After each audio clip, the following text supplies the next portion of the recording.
আপনি কি খেয়াল করেছেন প্রতি মাসেই বাজারের ব্যাগটা একটু ছোট হয়ে যাচ্ছে, কিন্তু বিলটা একটু বড়?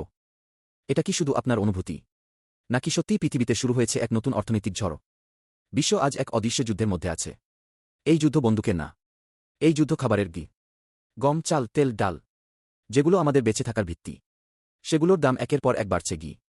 ইউরোপের যুদ্ধ, মধ্যপ্রাচ্যের উত্তেজনা, আর বড় শক্তিগুলোর রাজনৈতিক টানাপোড়েন।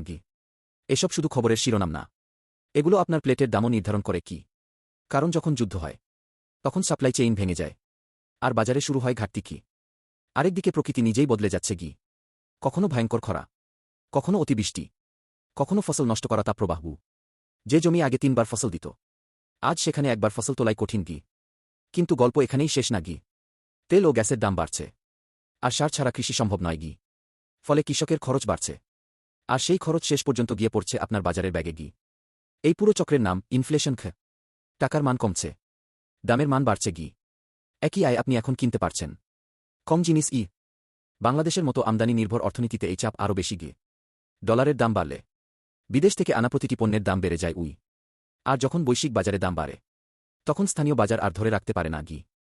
এটা শুধু অর্থনীতির গল্প না, এটা সেই পরিবারের গল্প যারা প্রতিদিন বাজারে গিয়ে হিসাব করে আজ কি বাদ দিতে হবে। বিশেষজ্ঞরা বলছেন এটা একদিনের সমস্যা না। এটা ধীরে ধীরে তৈরি হওয়া এক নতুন বাস্তবতা, যেখানে খাদ্যের দাম আর আগের মতো সহজে কমবে না। তাহলে প্রশ্ন একটাই, আমরা কি শুধু দেখব, নাকি আগে থেকেই প্রস্তুত হব?